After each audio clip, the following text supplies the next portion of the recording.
గ్రంథాలని అర్థం చేసుకునే స్థాయి మీకు ఎక్కడ ఉంది అసలు? మరి పైగా వ్యాసుడికి కన్ఫ్యూజన్ ఉన్నాడట, వ్యాసుడికి అర్థం కాలేదంట ఏం రాయాలో. నువ్వు పక్కన నేర్పించాల్సింది పాపం వ్యాసుడికి. వ్యాస భగవానుడు అంటారు, వ్యాసుడు అంటే అంత తేలిగ్గా ఉంది వీడికి. 4 వేదాలను విభజించి 18 పురాణాలు ఇచ్చిన మహానుభావుడు వ్యాస భగవానుడు అంటారు. వీడు నోటికి ఎంత వస్తే అంత పూజేస్తున్నాడు. కృష్ణుని నికృష్ణుడు అన్నాడు ఈ దరిద్రుడు. ఒళ్ళు ఎంత పొగరెక్కపోతే, ఎంత కొవ్వెక్కకపోతే ఆ మాట అంటాడు వీడు. శ్రీకృష్ణుడు నికృష్ణుడు అన్నాడు వీడు. ఇక మనోడు మేధస్సు గురించి అర్థమైంది కదా.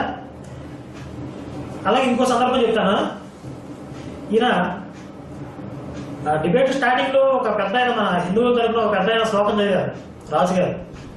ఆయన అంటే ఆయన చివరిలో ఈ దగ్గరకు వచ్చి బాగా మాట్లాడారు, నీతో ఒక రోజు కలిసి నేను మాట్లాడతాను అని చెప్పారంట. చూసారా, ఆయన వచ్చి నన్ను అభినందించేసారు. నేను అంత బాగా మాట్లాడకపోతే ఆయన వచ్చి నన్ను